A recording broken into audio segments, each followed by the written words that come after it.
নামাজের ক্ষেত্রে আমরা 10টা ভুল করি। আসতে গিয়ে, নামাজে দাঁড়াতে গিয়ে, নামাজের কার্যাদি সম্পন্ন করতে গিয়ে 10টা ভুল করি। হাতে গোনা এই 10টা ভুল যদি আজকে থেকে আমরা ছেড়ে দেই, আজকে থেকেই নামাজের স্বাদ আপনি পাবেন। খুশু এবং খুদু, নামাজের ভিতরে বিনয় আসবে, মনোযোগ বেড়ে যাবে, ইহসানের দরজায় আপনি উপনীত হবেন। আপনার কাছে মনে হবে আমার মালিক প্রতিনিয়ত আমাকে দেখতেছে, ইবাদতটা সুন্দর করা লাগবে। বলেন আল্লাহু আকবার। 1 নম্বর যে ভুলটা আমরা করি নামাজের ভিতরে, সেটা হচ্ছে আসতে গিয়ে ভুল। আমরা নামাজে আসতে গিয়ে ইকামত হয়ে যাওয়ার পরে আমরা বড্ড তাড়াহুড়া করি যে নামাজে আমাকে প্রথম রাকাতটা পেতে হবে, দৌড়ায় অনেক সময় চলে আসি। নবী আলাইহিস সালাতু ওয়াস সালাম বলছেন, ইযা আদরাকতুমুস সালাহ ফাসাল্লু।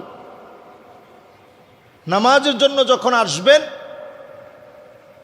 যেইভাবে আপনি হাঁটে হেঁটে আসতেছেন, হাঁটার স্পিড বাড়াবেন না, যেভাবে আসতেছেন মোটামুটি একটা লেভেলে আসবেন।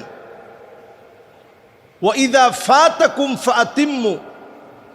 যদি কোনো অংশ আপনার ছুটে যায়, ওইটা বাদ দিয়ে যে অংশ আপনি পেয়েছেন সে অংশ ইমামের সাথে পড়বেন, বাকিটা আপনি মাসবুক হিসাবে পরে আদায় করে নেবেন।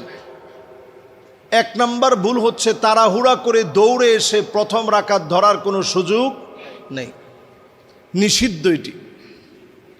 2 নম্বর যে ভুল করি, প্রথম কাতার বাদ দিয়ে আমরা দ্বিতীয়, তৃতীয়, চতুর্থ কাতারে দাঁড়িয়ে যাই। প্রথম কাতারে এখনো জায়গা খালি আছে, এই খালি জায়গা রেখে দাঁড়ানোর কোনো সুযোগ আমাদের নেই। নবী সাল্লাল্লাহু আলাইহি সাল্লাম সাহাবায়ে কেরামের সামনে বয়ান করতেছেন, বয়ানের ভিতরে আল্লাহর হাবিব বলতেছেন, আলা উখবিরুকুম বিসাফিল মালাইকা। আমি কি তোমাদেরকে ফেরেশতাদের কাতার সম্পর্কে বলবো না? তারা আল্লাহর সামনে কিভাবে কাতারবদ্ধ হয়ে দাঁড়ায় থাকে। সাহাবায়ে কেরাম বড় আগ্রহ নিয়ে বলতেছেন, ইয়া রাসূলুল্লাহ, কিভাবে ফেরেশতারা দাঁড়ায়? নবীজি বললেন, আগে প্রথম কাতারটা পরিপূর্ণ হয়, এর পরের কাতার, এর পরের কাতার, এর পরের কাতার দাঁড়ায়। ঠিক নামাজের ভিতরে প্রথম কাতারের গুরুত্ব যদি তোমরা জানতা, হামাগুড়ি দিয়ে হলেও প্রথম কাতারের জন্য প্রতিযোগিতা করে চলে আসতা। সুবহানাল্লাহ। তাহলে 2 নম্বর ভুল, কাতারের ভিতরে জায়গা থাকা সত্ত্বেও দ্বিতীয় কাতারে দাঁড়ানোর কোনো সুযোগ নেই। 3 নম্বর যে ভুলটা আমরা প্রতিনিয়ত করি, সেই ভুলটা হচ্ছে নামাজের ভিতরে ফাঁকা রেখে রেখে দাঁড়ানো। আপনারা নিশ্চয়ই জেনে থাকবেন, যারা মক্কা মদিনায় গিয়েছেন, দেখবেন ইমাম সাহেব নামাজ শুরু করার আগেই বলে, সুদ্দুল খালাল, ইস্তাউ ইয়ারহামুকুমুল্লাহ, ইস্তাউ ওয়া'তাদিলু। আমরা জুমার দিন এটা বলে থাকি। অনেকে মনে করতে পারেন যে এটা বলার দরকারটা কি। নবীজি এই শব্দগুলো বলছেন, নবীজির পাক জবান থেকে এই শব্দগুলো বের হয়েছে।